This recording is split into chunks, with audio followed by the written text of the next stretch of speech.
Hai sobat, tahukah kamu mengapa Yesus disebut juru selamat? Dalam dialog mendalam dengan Nikodemus, seorang pemimpin agama terkemuka, Yesus mengungkapkan esensi keselamatan yang dia tawarkan. Ia merujuk pada peristiwa Musa menaikkan ular tembaga di padang gurun, sama seperti orang yang dipagut ular hanya perlu memandang ular tembaga itu dan mereka langsung sembuh. Demikian pula dengan kita melihat Yesus yang dinaikkan di kayu salib, melalui iman kepadanya kita mendapatkan keselamatan. Sesuai dengan Efesus 2 ayat 8 dan 9, keselamatan kita adalah hadiah dari Allah, bukan hasil dari usaha kita. Coba perhatikan, Yesus berkata dalam Yohanes 3 ayat 16, barang siapa yang percaya akan beroleh hidup yang kekal. Ini seperti orang yang terpagut bisa ular dan melihat ular tembaga, keselamatan diperoleh seketika ketika kamu percaya kepada Yesus. Ini menegaskan bahwa keselamatan kita didasarkan pada iman, bukan berdasarkan amal atau perbuatan.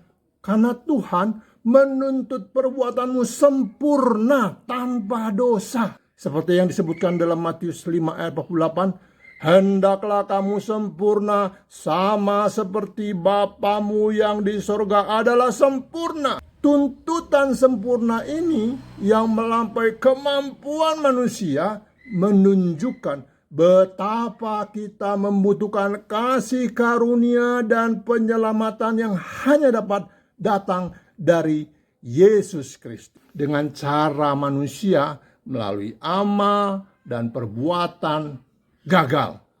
Maka harus ada cara Allah, yaitu Allah sendiri yang datang ke dunia melalui Yesus untuk mengalahkan kematian.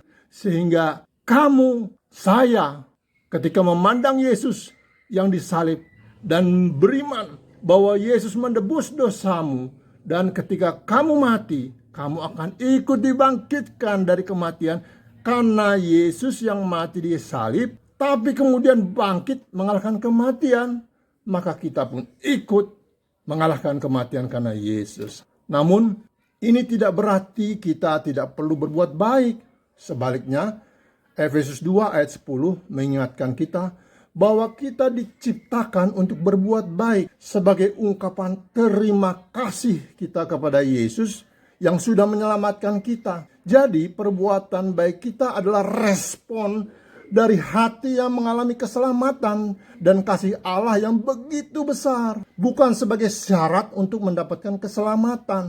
Mari kita hidup dalam kesadaran akan kasih Allah yang begitu besar bagi kita, mempercayai Yesus sebagai juru selamat, dan menjalani hidup yang memancarkan terima kasih melalui perbuatan baik.